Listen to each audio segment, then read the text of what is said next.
Hey, and welcome back to Joe's 5. I'm Sebastian, and I want to continue with my new video series on the software engineering career ladder. In the last video, I talked about the junior software engineer, and I explained to you a few of the expectations towards that role, what you should aim for to be really good in that position, and also how you can progress and learn. And today we jump ahead one step further into the professional software engineer. Let's get going. Cool. The professional software engineer. So what are the expectations towards that role in my point of view? So let's start again with the scope. The scope of that role is still, in my opinion, the team. So you should concentrate mainly on the team, what happens in there, what developments are in there, what product you are building, and not so much look outside of the team, but because I think there's still plenty to do and to learn in that limited scope. But with that jump into the professional role, you probably have learned a lot in the last years as a junior, so you have quite an extended knowledge and experience, and that you can use, for example, to help the team to break down tasks, features into smaller chunks of work.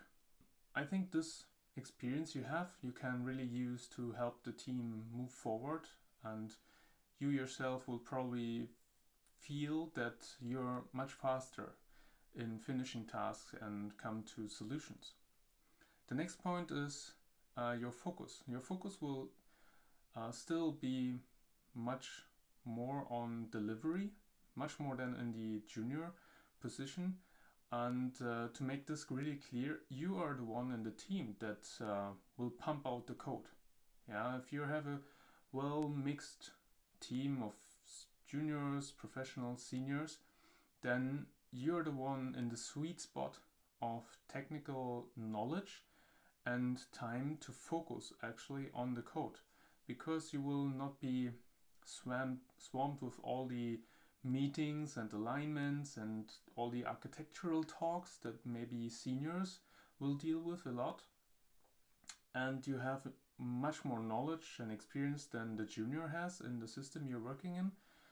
So you are, in my opinion, in this sweet spot where you can help the team pump out code and finish tasks and just deliver and deliver. Let's come to what you should aim for to be really good in your role.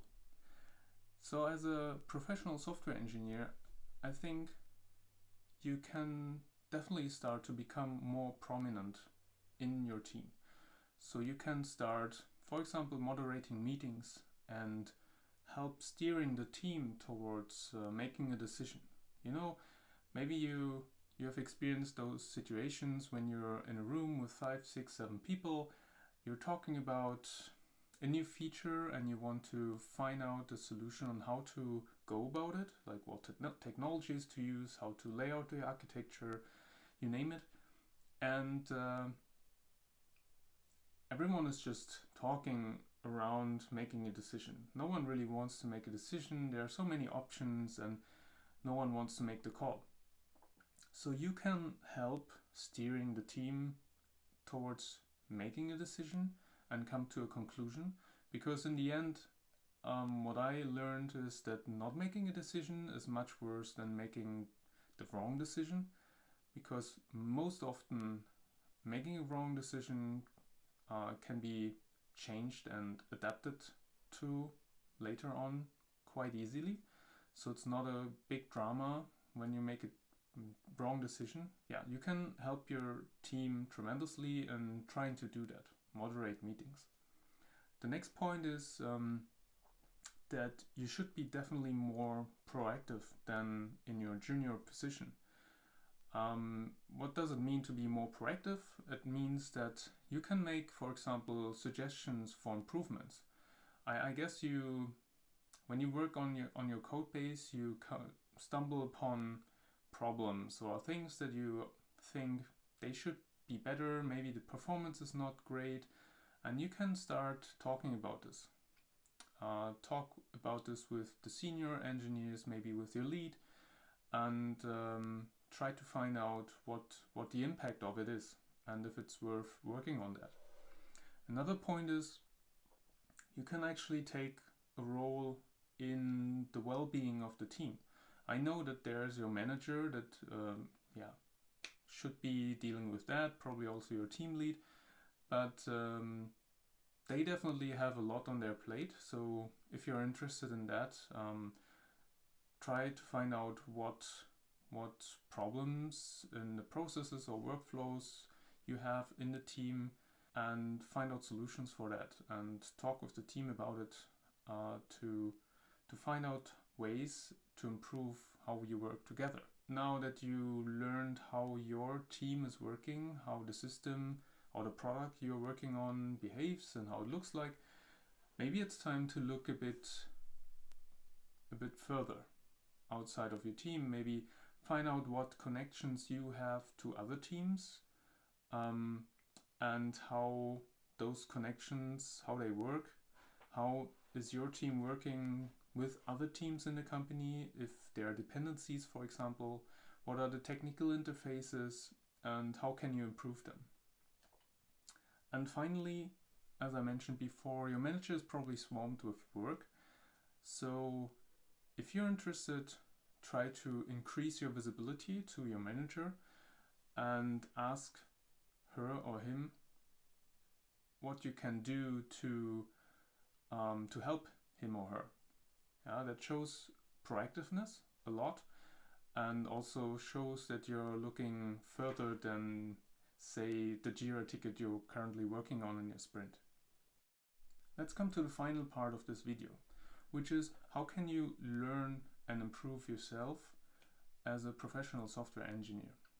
In my opinion, nothing much changes compared to the junior. So if you're interested, have a look in the last video I made about the junior software engineer. Your focus probably still should be on technology and the tools you're using day to day to make yourself more efficient. I think you can already start looking into different development methodologies. So yeah, you know that buzzword, Agile, Scrum, Kanban, all that. So if you're interested, look into those methodologies, look into workflows and processes your team uses, and try to figure out ways that help your team to work better and well together. Okay, that's it. Everything I wanted to say about the Provalor. I hope you found it interesting. So that was everything I wanted to say about the professional software engineer role. I hope you found that information interesting and helpful. As you see, there's nothing much that changes compared to the junior engineer, but you definitely take a step towards having more knowledge in the system and the tools and technologies that you're working in. And when I should underline one thing that's definitely important to let you stand out from this crowd is to be more proactive. Yeah, find ways to improve the system that you're working in, find ways to improve the workflows that you and your team are using to make yourself more efficient as a team, and try to help your manager, if possible, to find out towards, oh my god.